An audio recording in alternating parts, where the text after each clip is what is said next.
se sintió triste? Nos conocemos. Aleluya. Oraciones al alimento.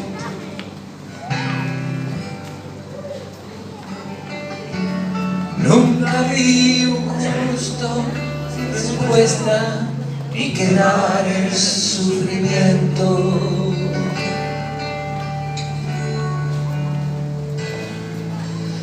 Basta solamente esperar lo que Dios irá a hacer.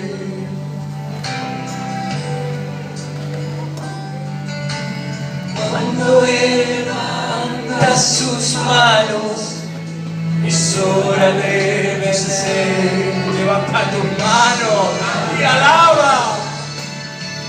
Simplemente alaba. Estás llorando, alaba. Y en la prueba alaba. Estás llorando, alaba. No importa, alaba. Con alabanza le escuchará. Al frente abriendo camino, quemando brechas, sacando espinas, manda a sus ángeles contigo a luchar. Él abre puertas, nadie puede cerrar. Él trabaja para los que confían, camina contigo de noche y de día. Levanta tus manos, tu victoria llegó, comienza a cantar y alaba.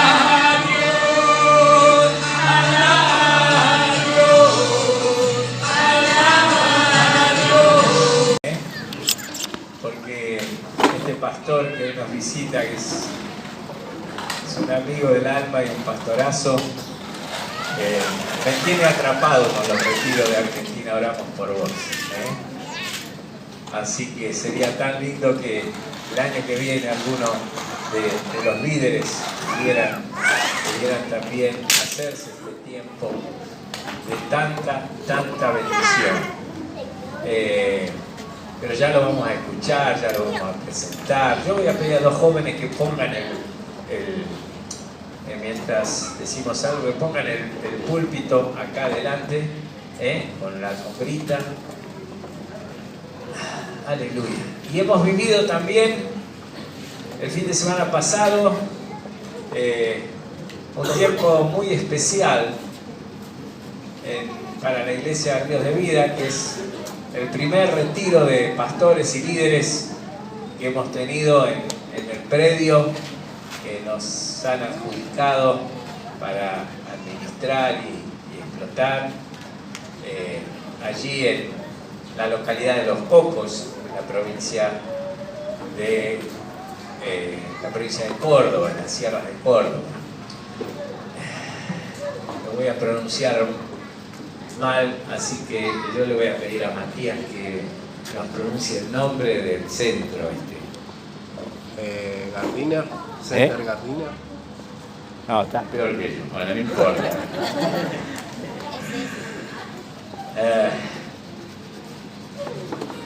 Allen Garden, algo así. Bueno, lo voy a pronunciar mal. Yo pensaba que sabe algo de inglés, que es universitario, pero no. Es medio trucho este universitario, pero los queremos mucho y yo quiero que pasen él y su hermana adelante.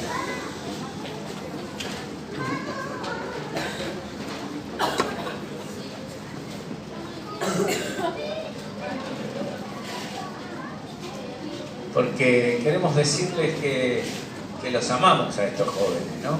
A ellos y a todos. Pero a veces el Señor tiene caminos que los entendemos o no los entendemos, y este muchacho se nos fue a enamorar de una princesa de Ríos de Vida. ¿Qué vamos a hacer? Y quiere saber si es del Señor. En lugar de poner vellones, se quiere ir para allá. Pero nosotros queremos bendecirlo, que el Señor bendiga sus caminos. Caminos, su hermana, ella no es su novia, para los que no la conocen, ella es su hermana, y bueno, es una decisión que están sintiendo, ya le dijimos que si Dios le habla otra cosa, las puertas están abiertas, ¿no es cierto? Usted quiere que se vaya. ¿Ah? Que se vayan, porque no, jamás podemos hacer esto. Yo quiero pedirle a Sergio y a su esposa, líderes de jóvenes, que puedan bendecirlos, que puedan bendecirlos, que este tiempo, no sabemos, por ahora siguen viviendo aquí en el Pato, así que casi se nos caen a la Carolina, pero porque están ahí cerquita, ¿no? A 2 cuadras de la Carolina. Y queremos que les voy a pedir que nos pongamos de pie y voy a pedir a Eve o a Sergio que den una oración bendiciéndolos, que no se equivoquen, porque dicen que están sintiendo que todavía Dios no les dijo. En una de esas Dios les habla y tienen que quedarse acá, pero bueno, mientras tanto van a estar allá. Sabemos que es parte de nuestra familia de la fe más cercana, somos una iglesia hija de los ríos de vida y bueno, esperemos que si van para allá que sea de mucha bendición. Levantemos nuestras manos. Amén, Padre, queremos bendecir la vida de Matías, Señor, en esta hora, Padre Celestial. Señor, esta relación, Señor, que tiene con Mario, Señor. Gracias primeramente, Señor, por escuchar sus oraciones, Señor, Padre Celestial, por haber formado, Señor, esta hermosa pareja, papá. Señor, y te pedimos que guíes sus pasos, Señor. Señor, cada momento, Señor, que sea especial para ellos, Señor.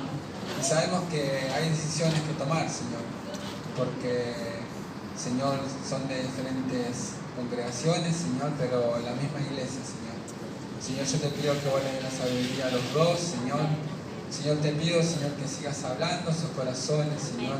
Que ellos puedan estar seguros, Señor, y también, Señor, conformes, Señor, y también, papá, que puedan dejarse llevar por tu Espíritu, Padre Celestial. Gracias por su vida, Señor. También bendigo la vida, Señor, de la hermana de Mati, Señor.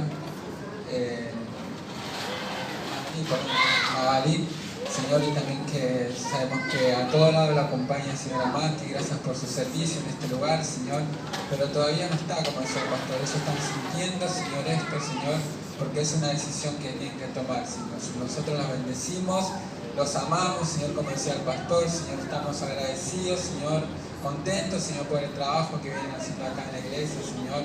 Señor, y te queremos pedir, Señor, que quites todas cargas de ellos, Señor. Quizás a la hora de tomar decisiones estén mal, Señor, estén pensando en otra cosa, Señor, pero que puedan estar cómodos, Señor, y en paz, Señor, la decisión que vayan a tomar, Señor. Pero siempre, Señor, para el bien de servirte, Señor, para el bien de adorarte, Señor, y para el bien de estar bien con vos, Señor. Así que lo bendecimos en el nombre poderoso de Jesús de Nazaret, Señor. Amén.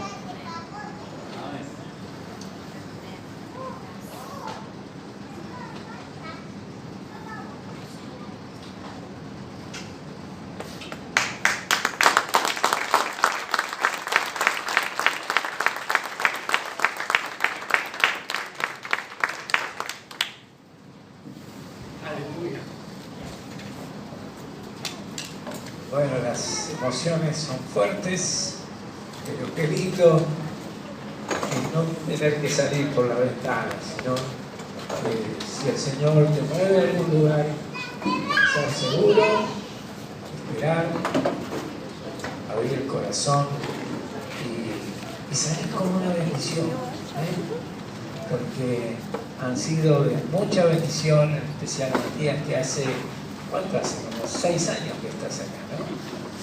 Eras un, no quiero decir una palabra, eras un chiquitito. Hoy tiene 24 años, con proyectos para servir al Señor y proyectos para la vida. Bueno, no sé, se me cae el repertorio, las emociones me invaden por todos lados. Hace tiempo que estábamos pidiendo que Daniel y Mirta va a venir para el momento de los matrimonios. Estaba media congestionada, así que para no tomar frío, pero emociones porque deseábamos tener esta reunión, así que todos los que se han anotado y han confirmado, vamos a hacer. El Señor nos está regalando un día. Yo digo, ¿dónde voy a meter tantos que quisieron venir? La casa es grande, pero no tanto. Yo pensaba en un grupito de 4, 5, 6 matrimonios, pero somos unos cuantos. ¿Cuántos somos? No se fue. ¿Cuántos somos en total? Como 18 matrimonios, no sé cómo vamos a hacer.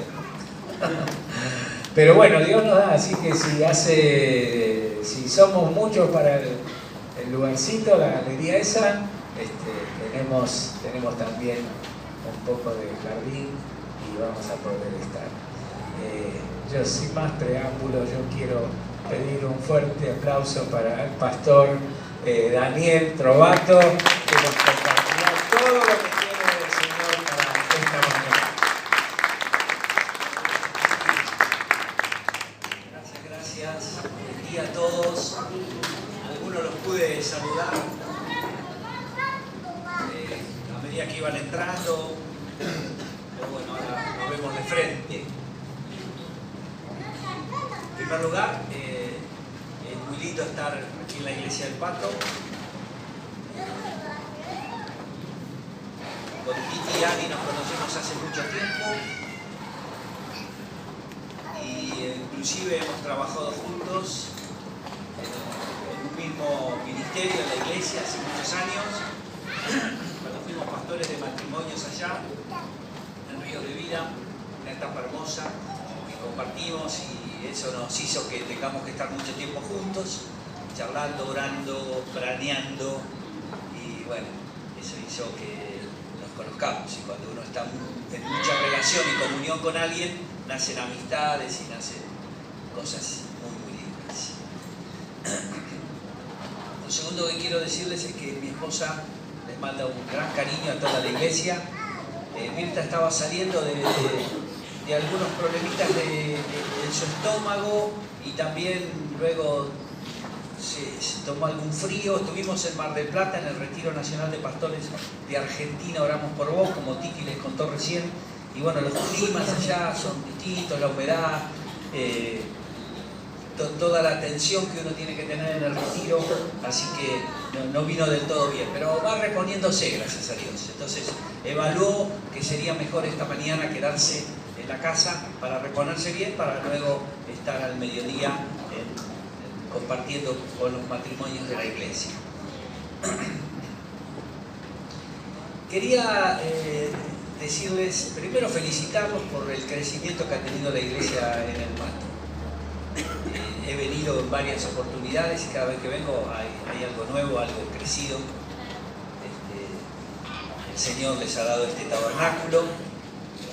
Prontito seguramente Dios traerá la posibilidad de edificar, ¿no es cierto, Titi? Lo que falta. Aunque no está mal ahora, con el cañón que tienen histórico de Ríos de Vida, que tira calor, ya estamos mucho mejor. Estaba pensando en cosas que nos han pasado, me han pasado en la vida. Yo ya tengo un recorrido en la vida y he nacido, gracias a Dios, en un hogar cristiano. Mi papá era, en la iglesia de los hermanos libres le llamábamos, era un anciano de la iglesia, que era como un pastor. No se usa mucho la palabra pastor en ese área de la iglesia cristiana evangélica. Así que yo nací en la casa de un pastor. Ahí me fui criando de chiquito fui aprendiendo las primeras letras, el ABC del Evangelio. Y bueno, uno se fue formando y fue creciendo. Pasé por todas las etapas, en la escuela dominical, en el grupo de preadolescentes, en el grupo de adolescentes, estaban los jóvenes, luego fui líder de jóvenes en la iglesia, una iglesia acá cerquita, en Berazategui, donde nos congregábamos. Luego nos casamos con Mirta, así que empezamos a trabajar con los matrimonios. Luego fui pastor en otra iglesia que hay en Quilmes, que se llama la Iglesia del Encuentro.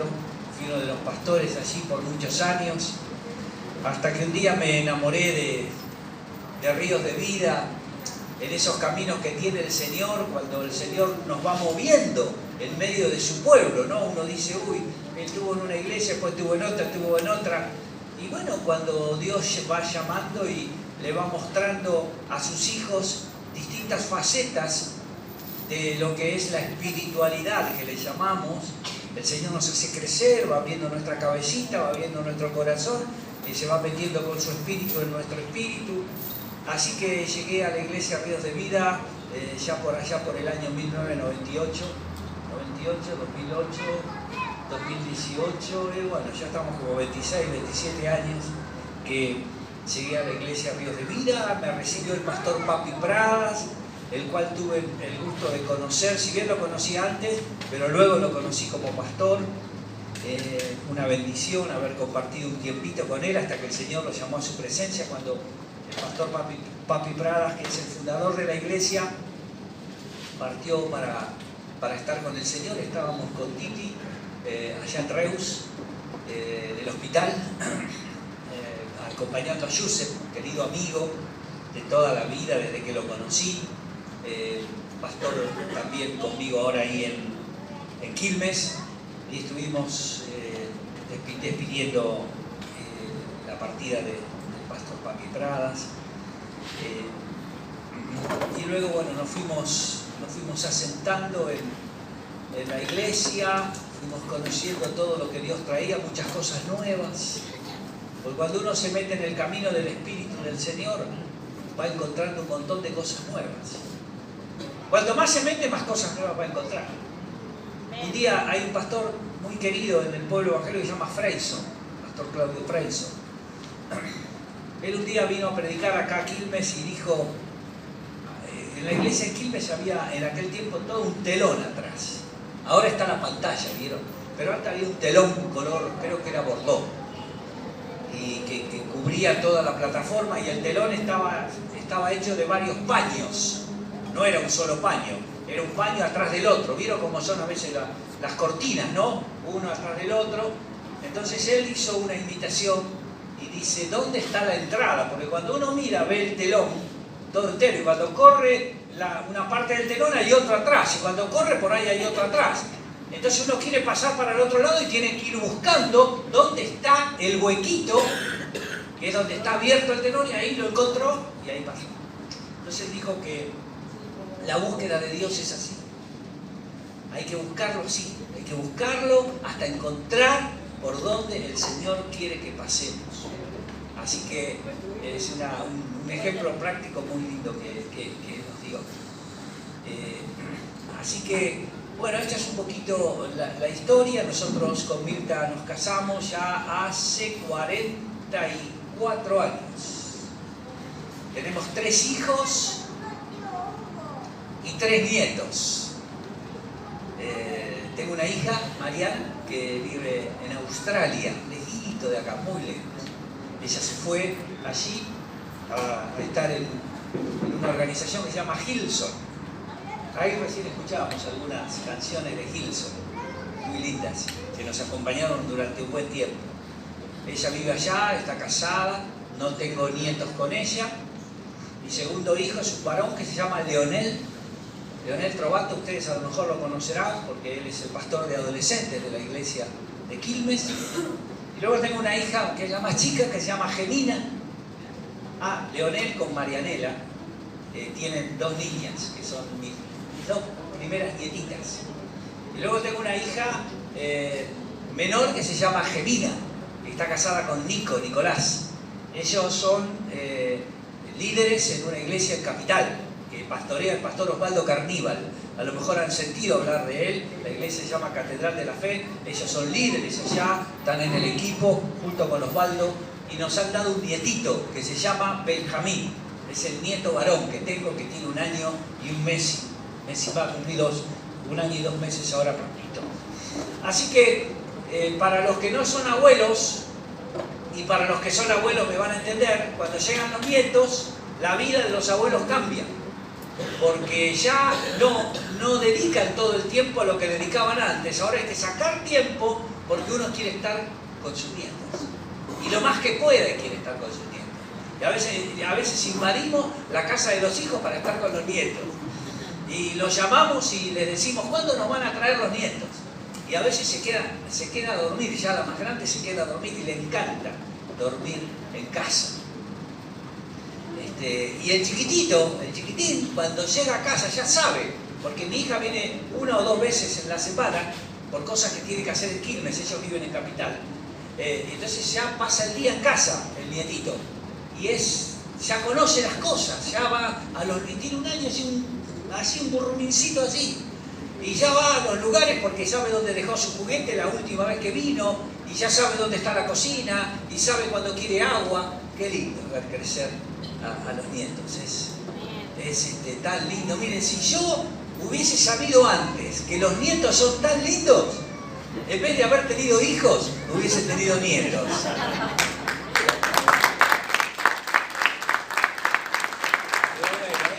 la alegría, es la herencia, ¿no? Que tanto habla la palabra de Dios. Yo cuando leo el Antiguo Testamento y veo que tantas veces repite los padres, los hijos, los nietos, los bisnietos y hasta la 4ª generación. Tanto habla la Biblia de eso. Y uno ahora que lo vive, ¿no? Es tan lindo poder disfrutarlo. Estaba hablando de los nietitos y de la familia. Quería compartir hoy una palabra con ustedes. Miren, cuando uno ahora viaja, tiene que hacer algún viaje a algún lugar y no sabe bien dónde es, tiene un aparatito que se llama GPS. Y ahora lo tenemos acá en el teléfono. Antes se acuerda que comprábamos uno, lo enchufábamos, ahora está en el teléfono, el GPS. Y han hecho algunos programas más avanzados. Hay uno que se llama Waze ahora, que parece que es más preciso. Pero bueno, hablando del GPS, ¿qué hace? Vos le pones la dirección y te lleva al lugar a donde tenés que ir de una manera espectacular. Yo me admiro del GPS porque a veces voy en la ruta. El otro día cuando iba a Mar del Plata tenía el aparatito ahí por varias cosas. Primero porque te detecta los radares y te dice bajá la velocidad porque si no te vas a comer una multa. Entonces uno dice 2 cosas: está haciendo mal porque no tiene que ir tan ligero, porque cuando dice 100 y vas a 120, y segundo porque no queremos pagar multas. Eso por un lado. Y otro lado, hay cosas que me sorprenden, porque cuando uno va andando en la ruta, por ahí le dice el GPS, la voz de la chica que está ahí, no sé, o del hombre que ponen ahí, dice: atención, a 100 metros vehículo parado en la banquina. ¿Cómo sabe? Porque es un vehículo que paró un ratito y después se va. Sabe. Bueno, los satélites, la información. No, es algo que yo todavía no lo puedo entender en mi cabecita. La verdad, no lo puedo entender. Dice: atención, policía reportada a 200 metros. Y efectivamente, uno cuando pasa hay un patrullero ahí, solito por ahí, en medio del campo. Lo vio el GPS. ¿Cómo lo vio? No sé. Alguna vez por ahí me lo va a explicar, que el satélite, que el Google, que los rayos, que puede ser. La cosa es que lo vio. Bueno, nosotros tenemos un GPS para nuestra vida, que es la palabra de Dios. Es nuestro mapa para la ruta de la vida, la Biblia. Y yo he leído mucho, como usted seguramente también a través de su vida ha leído las Escrituras. Y yo cada vez que me encuentro con la Escritura, con la palabra, le doy tantas gracias a Dios porque me ayuda a ver las cosas, me muestra las cosas que van a venir, lo que viene. Y es tan tan saludable al espíritu leer la palabra y meterse dentro de ella, tratar de interpretarla, estudiarla, nos hace tan bien, porque es estudiar el mapa de nuestra vida. Entonces, si uno va tomando partes de la Biblia, porque trata todos los temas, cualquier tema que usted se plantea, lo va a encontrar en la Biblia. Tema de la familia, tema de los hijos, tema cuando uno se mandó una macana, se mandó un mosco, como decimos en nuestro idioma, y dice, y ahora, y va la palabra y el Señor te dice, no tendrías que haber hecho este mosco o esta macana, pero no importa, hay un camino de salida, de restauración, y le habla de la restauración, de las peores, porque uno cuando va a la Biblia se encuentra con cada caso que el Señor lo levantó y lo puso de pie otra vez. Y uno dice, bueno, ¿y qué será lo que los chicos que se quieren casar, que están buscando una pareja? Bueno, acá presentamos a Matías, que está medio enamorado ya, medio del todo, dijo uno. Y entonces dice, ¿será? ¿No será? Entonces, bueno, la Biblia habla también de buscar las pruebas de Dios. Titi habló de un vellón. Y usted dirá, ¿qué será el vellón? Lea la historia de Gedeón en la Biblia. Y ahí se va a enterar qué es el vellón, que se mojó, y luego el vellón que se quedó seco. Las pruebas de Dios, ¿sí? Cuando tenemos que hacer algo. ¿Usted quiere buscar una prueba? ¿Quiere buscar? Bueno, aquí también la van a encontrar, porque el Señor nos muestra y nos habla y nos da un panorama de lo que viene. Miren, me pasaría la mañana hablándole de ejemplos de estas cosas, ¿no? Cuando uno necesita, busca la palabra y Dios le habla.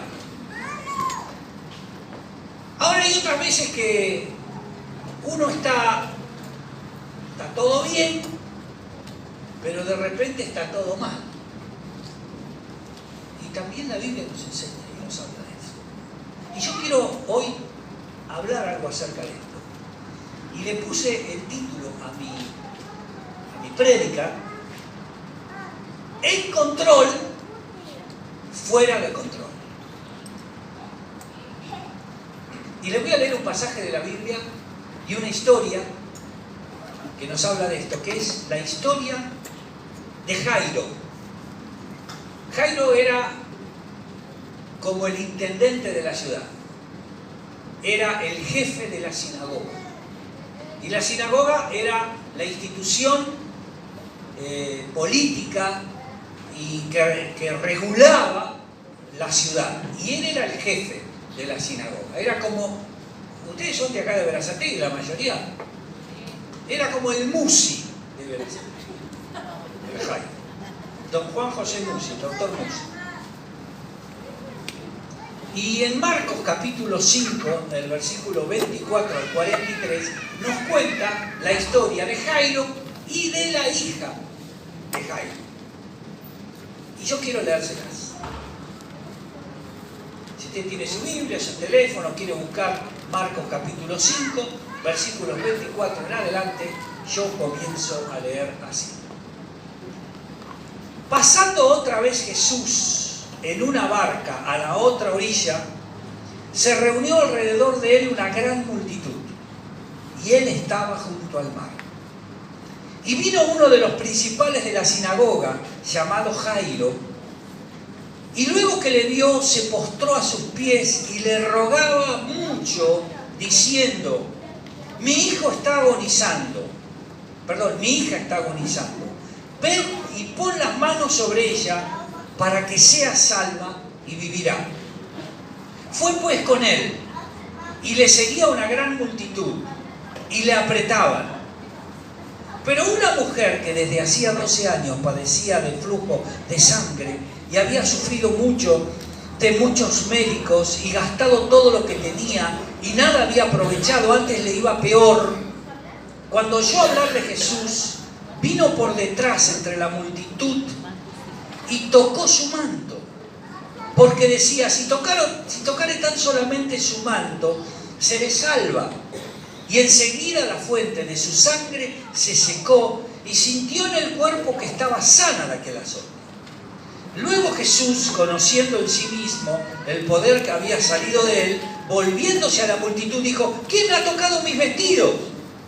Y los discípulos le dijeron: ¿ves, Señor, que la multitud te aprieta y vos decís, ¿quién me ha tocado? Pero Jesús miraba alrededor para ver quién había hecho esto.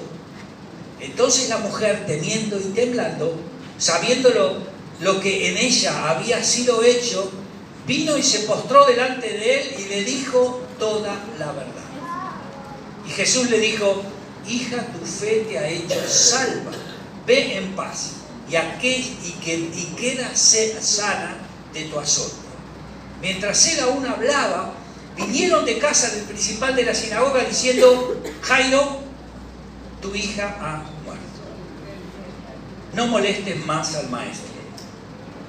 Pero Jesús, luego que oyó lo que se decía, le dijo al principal de la sinagoga, no temas, cree solamente. Y no permitió que le siguiese nadie, sino Pedro, Jacob y Juan, hermano de Jacob. Y vino a la casa del principal de la sinagoga. Y vio el alboroto y a los que lloraban y lamentaban mucho. Y entrando les dijo, ¿por qué se alborotan y lloran? La niña no está muerta, sino duerme. Y se burlaban de él.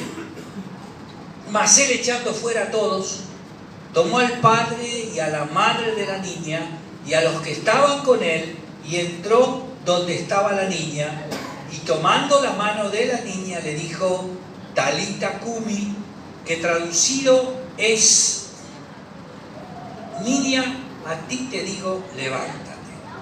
Y luego la niña se levantó y andaba, pues tenía 12 años, y se espantaron grandemente, pero él les mandó mucho que nadie lo supiese, y dijo, denle de comer a la niña.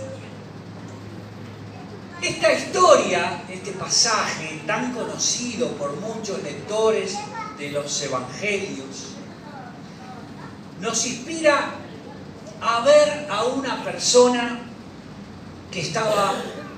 en la que estaba todo bien, todo con control, y de repente se le escaparon las cosas de la mano. Es lindo cuando nosotros tomamos párrafos de la Biblia, como por ejemplo este, que veamos un poquito qué pasó antes, qué pasó después, lo que le llama el contexto. Y cuando nosotros comenzamos a leer esta historia, dice, pasando otra vez Jesús en una barca a la otra orilla. O sea, la historia dice que Jesús y sus discípulos se subieron a un barquito, el barco que usaban ellos generalmente para pescar, porque sus discípulos eran pescadores, y se subieron en una orilla para pasar a la otra orilla. Estamos hablando del gran lago que había en aquel lugar, que se llamaba el lago de Galilea, el mar de Galilea, o el lago de Genesaret, que era conocido así. Una gran laguna, así como, ¿vieron como Chascomús más o menos? Un poquito más grande que Chascomús. Así es el lago de Genesaret, el mar de Galilea. Y justo Jesús venía de aquel lado de nominar al primer misionero, que da la casualidad que tenía rasgos bastante raros. Dice que el misionero, el primer misionero que Jesús nominó, lo sacó de un cementerio. Y dice que los antecedentes que tenía este misionero que nominó, dice que era un lunático. Y dice que los antecedentes sociales que tenía, dice que era un loco que recorría los barrios asustando a las familias. Y tenía antecedentes policiales este misionero. Dice que era atado con cadenas y grillos, los que rompía a pedazos y nadie lo podía dominar. Y también tenía antecedentes periodísticos este primer misionero. Dice, era el rostro que muchas veces llenaba las pantallas del noticiero por la tarde, al que las madres aconsejaban a sus hijos que cuando lo veían salgan rajando. Y también tenía su residencia este misionero. Dice que andaba siempre de día y de noche dando voces en los montes y en los sepulcros. Y tenía un hobby, era cortarse las venas con piedras. Bueno, la la Biblia lo denomina el endemoniado gadareno. O sea, para toda la gente un desastre. Un tipo que no lo querían ni ver, menos para Jesús. Hay esperanza. Y menos para Jesús.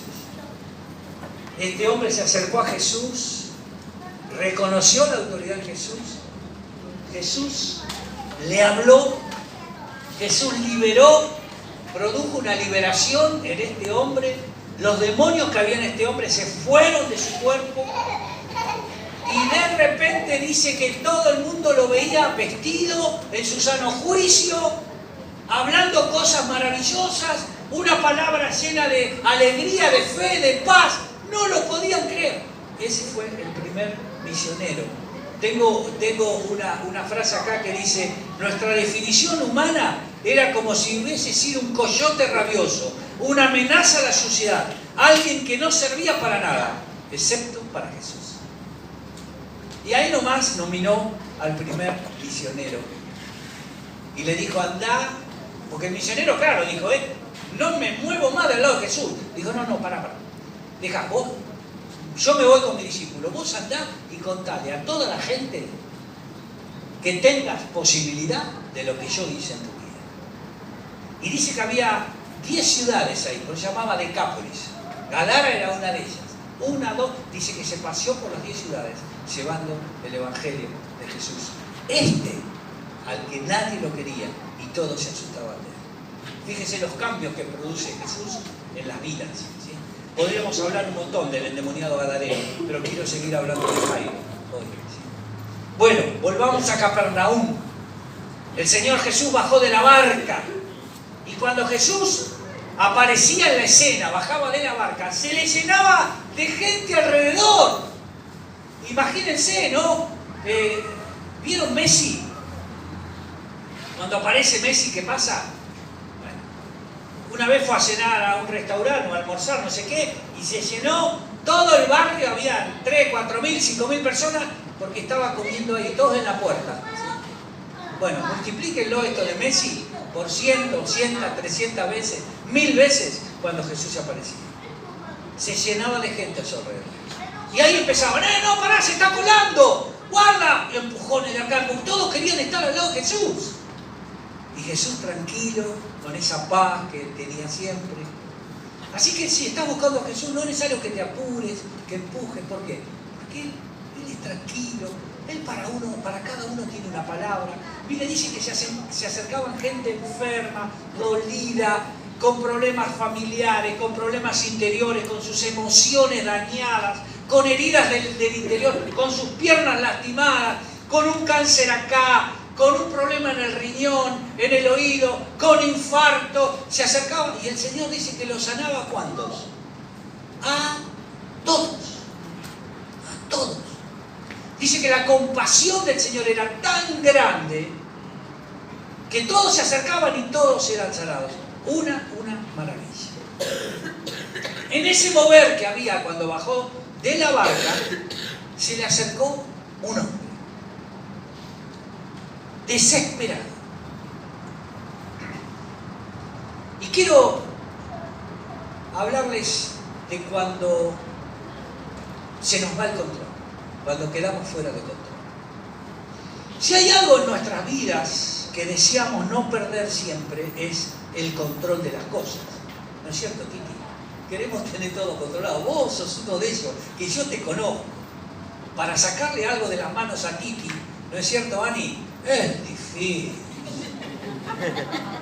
Porque el tipo quiere tener, el pastor, perdón, le digo al tipo porque es amigo mío, no quiere que se le escape nada. Y si se entera de algo que se le escapó, pone cara mal. O sea, a todos nos gusta tener las cosas bajo control. No queremos que nada se nos escape de las manos. El control nos da seguridad, nos calma los nervios. Sabemos que cuando tenemos el control, que podemos dejar que las cosas aún podemos dejar que las cosas vayan sucediendo, hasta nos podemos dar el lujo que se desvíe un poquitito, pero como tenemos el control, lo traemos de vuelta y lo encaminamos, lo ajustamos y vuelve a la normalidad. Dígame la verdad, mi querido hermano, qué lindo es poder tener el control de las cosas que seguro que nos sentimos, ¿no es cierto?, cuando tenemos el control. Ahora, qué distintos somos cuando perdemos el control. ¿Cómo cambiamos cuando perdemos el control? En la escena que nos presenta la historia, nos encontramos con una situación tremenda. Déjenme hablarle un poquito de Jairo.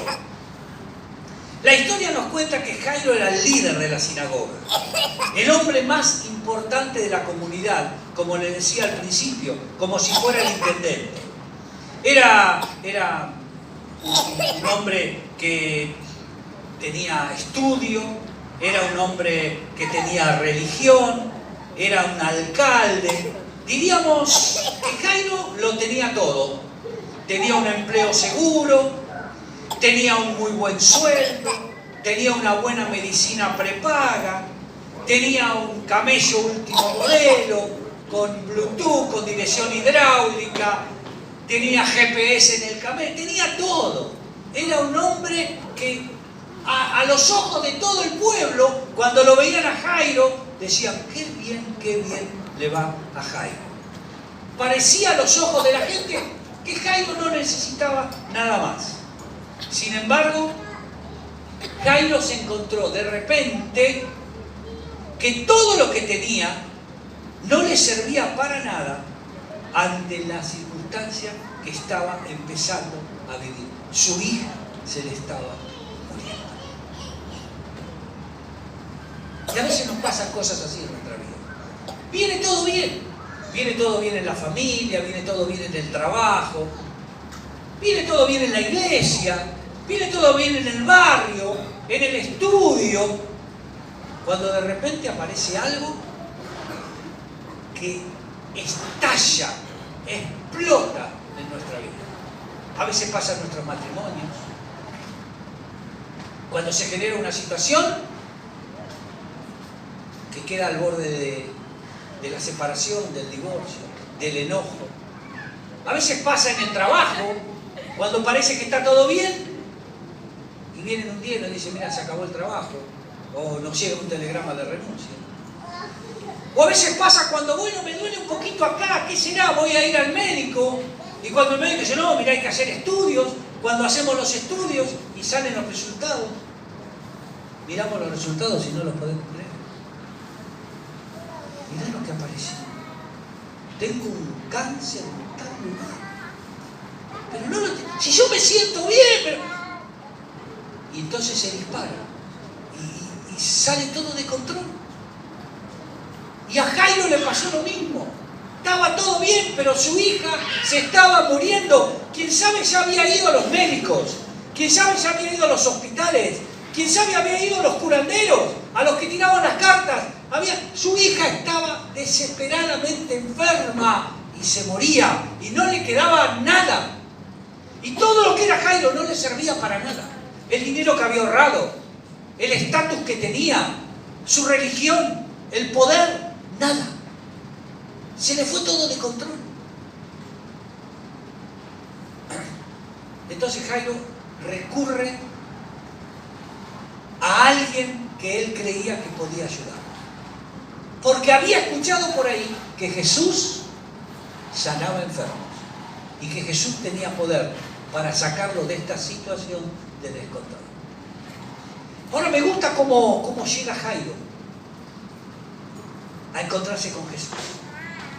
Y esta es la primera gran lección que yo tengo aquí, porque cuando a veces a mí se me van las cosas de control, que suele pasar, ¿sí? A cualquiera le puede pasar. Tenemos que saber cómo encaramos la situación.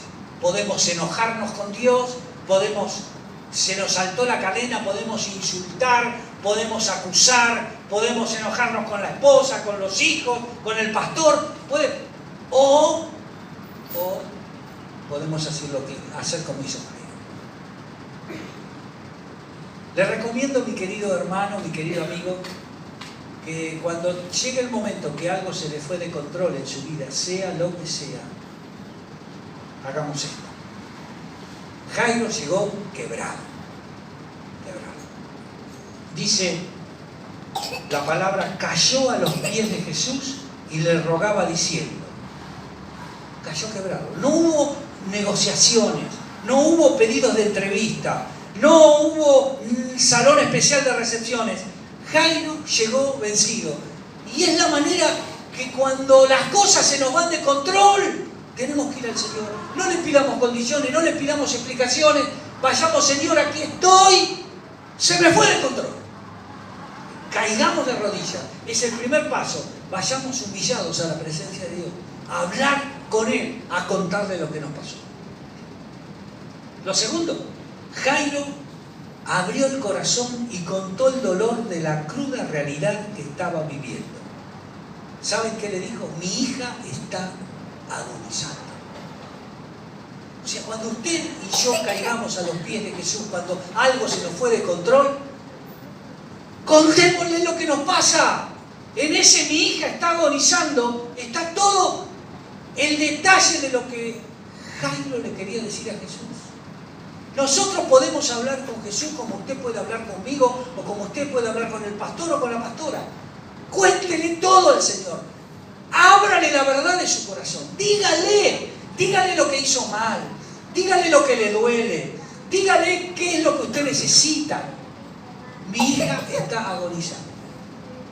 Y lo tercero, dice que Jairo llegó con un corazón desbordado de fe. Dice, ven, pon las manos sobre ella para que sea salva y vivirá. No solo cayó de rodillas, ni no solo le contó todo, sino que lo miró a Jesús y le dijo, Señor, vos podés. Vos podés. Hasta le dijo lo que tenía que hacer. Miren, hasta dónde llegó. Vení, Señor, poné las manos sobre ella y mi hija se curará. ¿Te animás a decirle esto a Jesús cuando vayas, cuando el lío que tenés, el embrollo, todo eso que se te presentó delante, que te pone mal, que no te deja dormir, que te despierta a la madrugada, que cuando te vas a acostar querés cerrar los ojos para dormir y te pasa por la cabeza otra vez y es las 12 de la noche, la 1 de la mañana, las 2 de la mañana y te da vuelta? Decirle, Señor, poné tu mano sobre la situación. Vos sos el único que podés, el único que podés. Amén. Amén.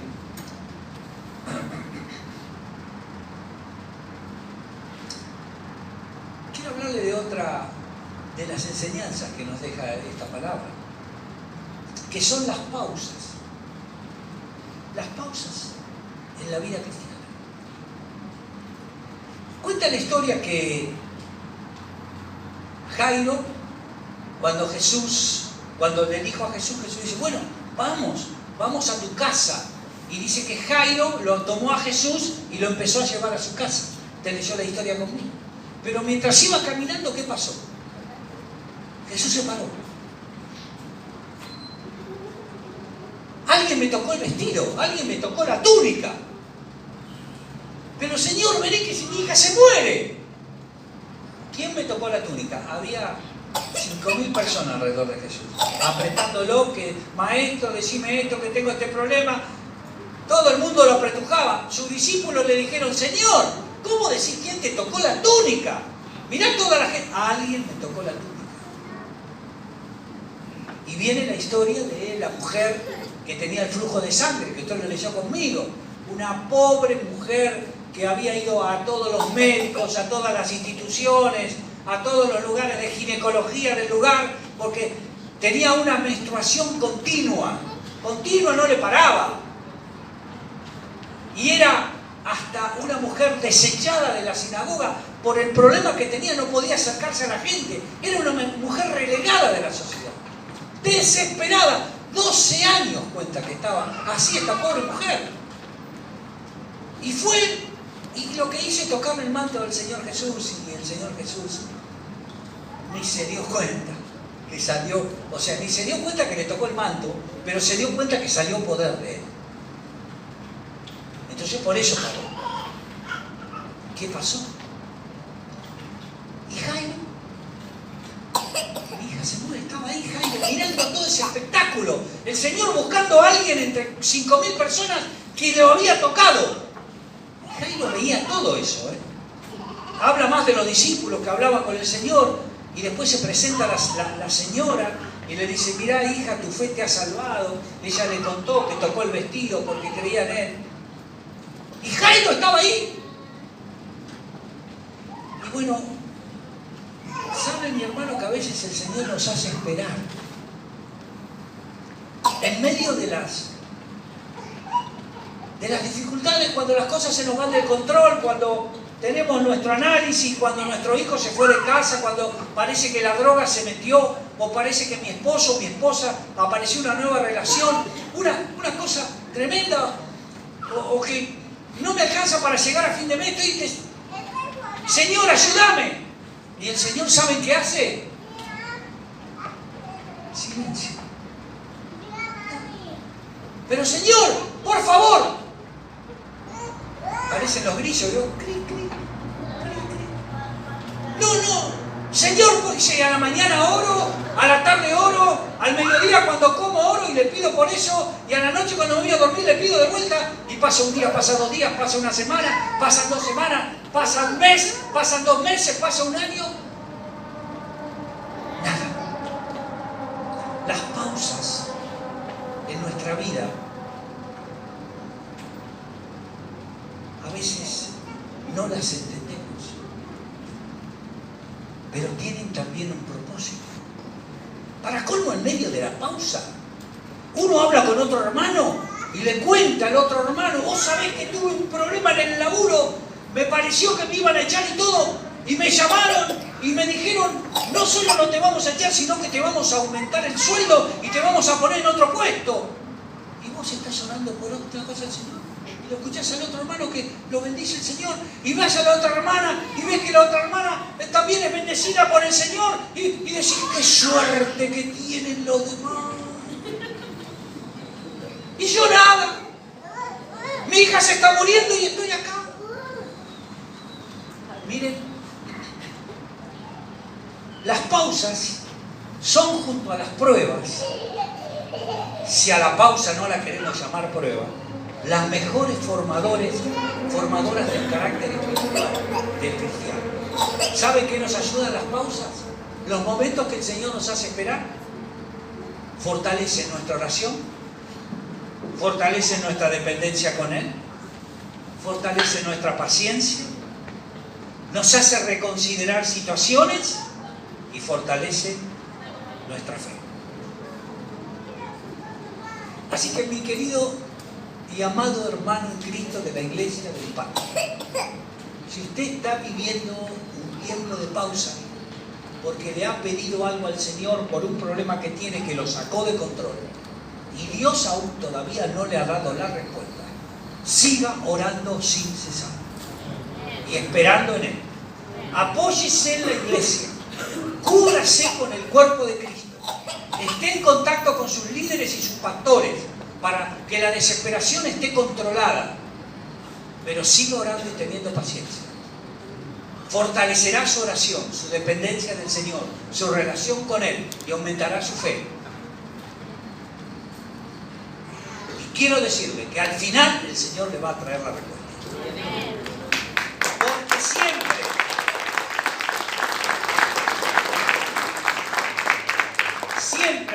para los hijos de Dios hay una respuesta final. Porque cada prueba, cada túnel que atravesemos en la prueba, al final vamos a encontrar la luz. Esto lo dice la palabra de Dios. Pero Jairo seguía fuera de control. Volvamos a Jairo. Y en el momento de la pausa y todo, dice que se acercaron unas personas que venían de la casa de Jairo y le dijeron, Jairo, te tenemos que dar una mala noticia. Tu hija se murió. ¿Saben? Yo no me quiero ni imaginar el corazón de Jairo. Los fue a buscar a Jesús, se planteó delante de Jesús como lo leímos, cayendo, contándole todo. Empezó a caminar, vino la pausa, la espera, y cuando iban a volver a retomar el camino, llega la voz que le dice: Jairo, tu hija ha muerto.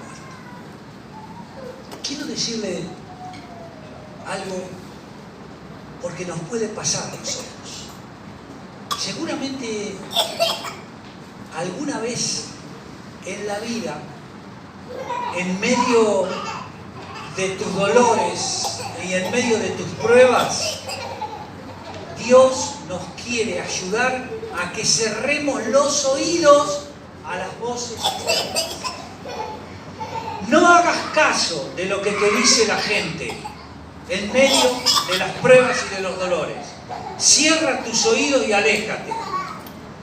Quiero decirte que ignores a aquellos que te dicen que es demasiado tarde para volver a empezar.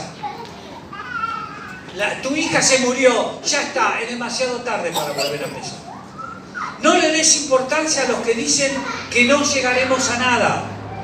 Hagamos oídos sordos a los que dicen que a vos te hace falta inteligencia, velocidad, viveza, etcétera, etcétera, etcétera. Ignóralos simplemente.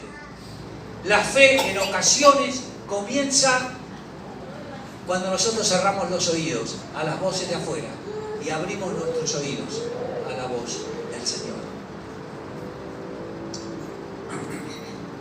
Lo segundo que hizo Jesús fue abrirle los ojos a Jairo para que vea lo invisible. ¿Sabe qué le dijo Jesús a Jairo? No temas, cree solamente. No temas, cree solamente. ¿Cómo, Señor? Me acaban de decir que mi hija se murió. No temas, cree solamente. ¿Saben cuál es el momento en que otra vez vuelve a tomar el control Jairo? Jairo vuelve a tomar el control cuando Jairo dejó de llevar a Jesús a la casa y comenzó a dejarse llevar por Jesús a la casa. Les cuento una historia. A mí me gusta mucho pescar. De chiquito me hacía mis cañitas, las mojarreras que le llamaba, y de mi casa agarraba la bicicleta y me iba al río. Yo vivo en Quilmes y vivía a unas 20 cuadras del río de Quilmes. Y en esa época se podía tomar la bicicleta e ir porque no robaban tanto como ahora, era distinto. Entonces yo llevaba mi cañita y me iba a pescar, me encantaba. De chiquito empecé pescando mojarritas. Después fui creciendo y fui pescando pescados más grandes. Y después más grandes. Mire, el último que pesqué era, mire, no sé, pero tenía unos ojos así, como cuenta la historia de la Andricina, ¿no? Del pescador que mentía y cada vez el pescado era más grande y le ataron a mano. Y como no pudo decir el tamaño, dice, no sé cómo era de grande, pero tenía los ojos así, con las manos atadas. Bueno, a mí siempre me gustó pescar. Y una vez fui a pescar, esto lo conté algunas veces en alguna prédica. Una vez fui a pescar a Junín. Junín, 200 kilómetros de aquí. Fui con un tío mío y fui con el hermano de Mirta, mi esposa. Fuimos los tres. Fuimos a pescar pejerrey, ahí hay 2 lagunas muy lindas, que hay mucha pesca. Y alquilamos un botecito a remo y nos metimos a pescar. Y estábamos en el medio de una laguna que se llama El Carpincho. Así se llama la laguna. Y estábamos meta a pescar, pejerrey, había pique.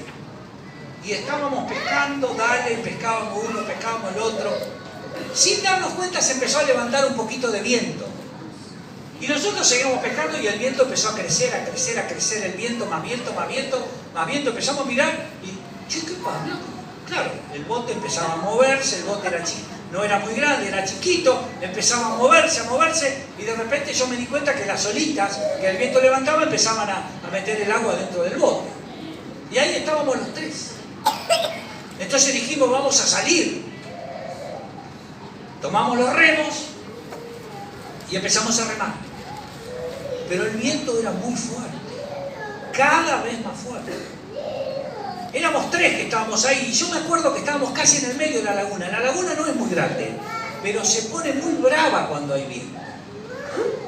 Y me acuerdo que yo miraba la orilla, que estaba como a 200 metros, y veía un molino en la orilla. Y el molino daba vuelta terrible por el viento, marcaba la potencia del viento, daba vuelta. Y yo le empecé a dar, déjame el remo a mí, dije, y le empecé a dar con el remo para el lado de donde estaba el muelle que habíamos salido. Y dale, y dale, y dale, y dale. Y los demás me alentaban, me decían, dale Daniel, vamos, vamos. Y yo le daba y miraba el molino, y el molino estaba siempre en el mismo lugar. Y estaba luchando contra el viento y contra las olas. Como dice la canción, la vieja canción, las olas y el viento.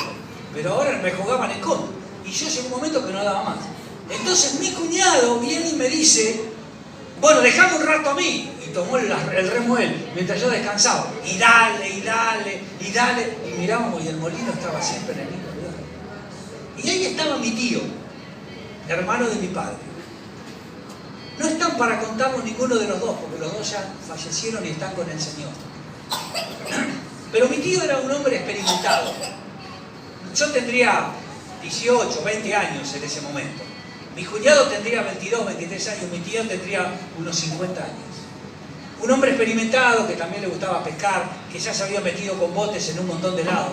Y él nos miraba.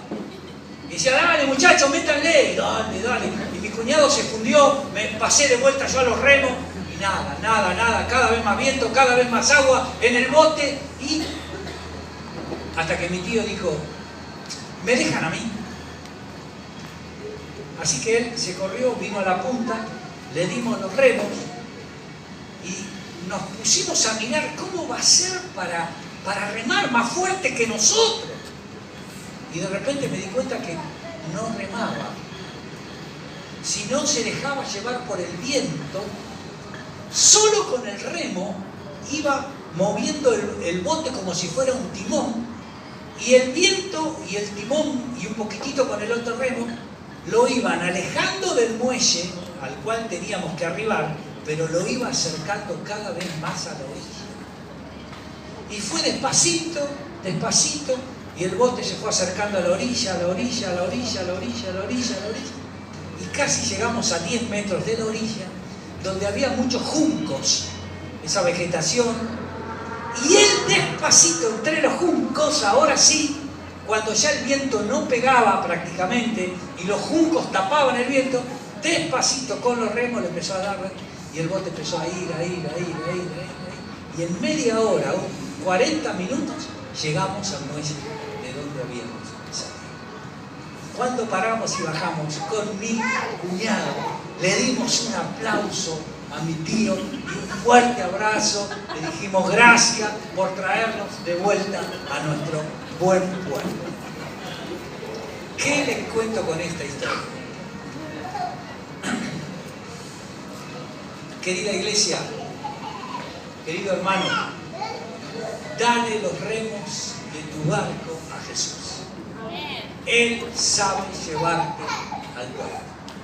Dejemos de luchar nosotros contra el viento y contra la tormenta. No hagamos frente a cosas que no podemos hacer frente porque son más fuertes que nosotros. Nosotros tenemos en nuestra vida al que venció a la muerte y al que venció al mundo. Él debe tomar los remos de nuestra vida cuando las cosas no funcionan bien. Cuando hago fuerza, cuando remo y el molino está siempre en el mismo lugar. Vayamos al Señor. Eso es lo que hizo Jairo. En un momento dijo, basta, llévame Señor, donde tenés que llevarme. Y ahí llegó Jesús a la casa de Jairo y cuenta que todos lloraban, había un alboroto terrible, llanto por acá, grito por allá. Y entonces dijo, ¿qué hace toda esta gente que llora? ¿Qué está pasando? ¿Cómo que llora? ¿Se murió la nena? No se murió, está durmiendo. ¿Y vieron que dice una frase? Y echando a todos, los sacó, de esos que lloraban y que hacen, los sacó y subió con el papá, con la mamá y con los 3 discípulos al aposento donde estaba la niña en la cama y le dijo esa frase tan famosa, Talita Cumi, que quiere decir en la traducción: niña, a ti te digo, levántate. Y Jesús resucitó a la hija de Jairo, la puso de pie otra vez. Y para que todos vean que estaba bien resucitada, dijo: deben de comer. Así que le hicieron un sándwich de salame y queso con manteca, flautaza así, y la piba se puso a comer y estaba resucitada. Lo hizo Jesús. Me gusta esa frase que les contaba recién, que él dijo: echando a todos. ¿Vieron? La misma palabra echando, el verbo echar que usa ahí en el original griego, es el mismo que usa cuando echó a los demonios del endemoniado gadareno. Es el mismo verbo. Así que el Señor va a echar, te va a sacar, te va a liberar de todo ese entorno que llora, que te dice, que te acusa, que te mira y que no tiene nada que ver con tu vida. Lo va a echar. Y te va a dejar a vos frente al milagro que va a ser tu vida. Y así como resucitó a la hija de Jairo, así también el Señor va a venir a tu vida. Si confías en Él, te dejás llevar por Él, le das los remos a Él, dependés de Él, te entregás a Él, crees en Él, crees solamente, acuérdese lo que le dijo. Eso es lo que hizo Jairo. El Señor te va a restaurar, te va a poner de pie otra vez, te va a devolver lo que perdiste, te va a sanar lo que te estuviste enfermo, te va a reponer lo que falta. Cuando el Señor toma las cosas en sus manos, te va a llevar a buen puerto. Confiemos en Él. Esa es la lección. El control fuera de control. Quería dejarte esta palabra para animarte,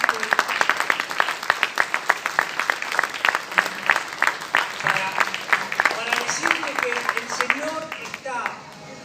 Yo sé que a veces las situaciones son tremendas. No sé, más tremenda que Jairo podrá ser, que la hija estaba agonizando y que la hija terminó muriéndose. Más tremendo que eso, no sé. Pero el Señor lo puso de pie a Jairo, puso de pie a la hija.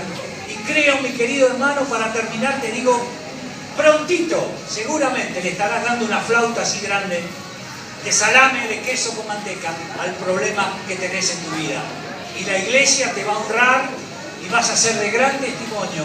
Y el Señor te va a dar un tiempo nuevo, un tiempo de felicidad y un tiempo de restauración. Dios te bendiga, un placer y una bendición poder haber estado con ustedes.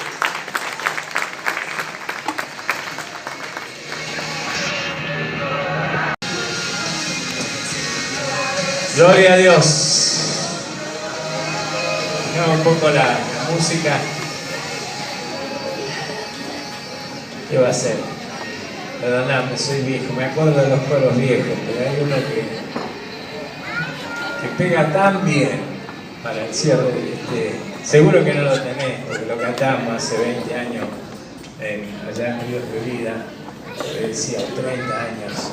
Decía: confío en ti, confío en ti, sé que tus promesas cumplirás. Confío en ti, confío en ti, sé que tus promesas cumplirás. Y en las duras pruebas no me dejarás. Como el águila tú me remontarás, pues yo confío en ti. Yo solo confío en ti. Si confías en el Señor, no te hagas problema. Confía, le dijo el Señor a Jairo. Cuando ya le habían dicho se acabó todo, le faltaba ese mensajero que dijera eso. Pero el Señor nos hace remontar con las alas de las águilas. Amén. Antes de despedirnos, yo quiero, ya le pedí perdón personalmente, tenemos un pastor aquí de visita. Esta mañana creo que fue, puse, no me gusta mucho presentar, pero se me ocurrió poner en el grupo de pastores Berazategui, porque que venga un pastor como Daniel Trovato acá, viene porque es mi amigo nada más, porque si no, él está en las grandes ligas, pero y bueno, hay alguien que quería escucharlo, está acá, ¿podés pasar? Se llama Rubén Paredes, él nació en Ríos de Vida, conmigo hace muchos años, y hoy está pastoreando en la iglesia de Berazategui. Muy buenos días, qué bueno poder estar disfrutando con todos ustedes, y justamente como decía el pastor Oscar, esta mañana me desperté en esos momentos de intimidad con Dios. Me fijo digamos, en el grupo de consejo de pastores de la ciudad, y encuentro un comunicado. Nadie respondió y vi que iba a estar el pastor Daniel Trovato. El pastor Daniel Trovato hoy habló de que ellos trabajaron juntos para establecer un trabajo con matrimonios, que fue la primera vez que se empezó a hacer un trabajo en las casas, en los hogares. Y yo fui parte de ese equipo. Ellos fueron mis pastores de matrimonios. Así que por lo tanto es la primera vez que puedo verlos juntos, estando juntos y escuchar al pastor Daniel. ¿Cuántos conocen que hay un libro que se llama Vine, un diccionario expositivo? ¿Alguien sabe? Existe un libro que se llama Vine, un diccionario expositivo. Bueno, el pastor Daniel, más allá de ser un pastor, es un maestro expositivo, donde él cómo traza la palabra y cómo te expone y te lleva a encontrar esos tesoros ocultos que están escondidos en la palabra. Así que doy gracias a Dios por su vida, está intacto, esa exposición brillante de la palabra. A ver, creo que va a decir algo. Bueno, te quiero pedir perdón porque no te conocí, Rubén. No te conocí.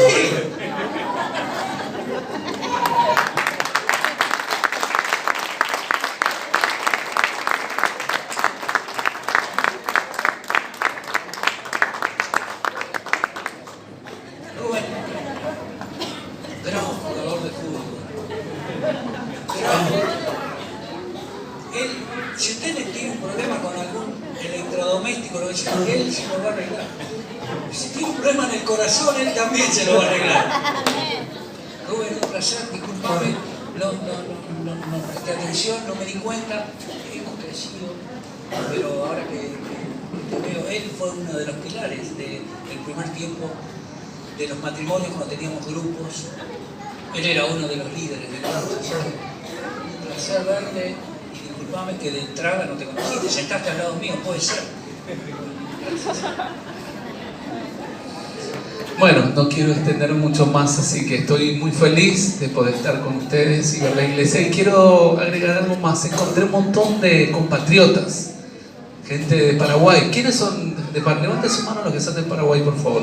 1, 2, 3, 4, 5, 6, 7. Así que gracias por la recepción que han tenido conmigo, de que desde llegué simplemente he tenido un trato de amor, de cariño. Enseguida él me ofreció un té, otro me trajo un pancito. Así que uno puede percibir lo que hay en la casa, y lo que hay en la casa es amor, y eso hace que la casa permanezca, y eso va a ser la plataforma de crecimiento y aumento. ¿Saben por qué? Porque en la medida que Cristo está creciendo en nosotros, como decía el apóstol Pablo, yo sufro dolores de parto hasta que Cristo sea formado en vosotros. Y cuando Cristo es formado en nosotros, la expresión de ese amor es tangible, es visible y es palpable. Y eso lo vi en esta mañana. Así que muchísimas gracias. Gracias por todo. Gracias.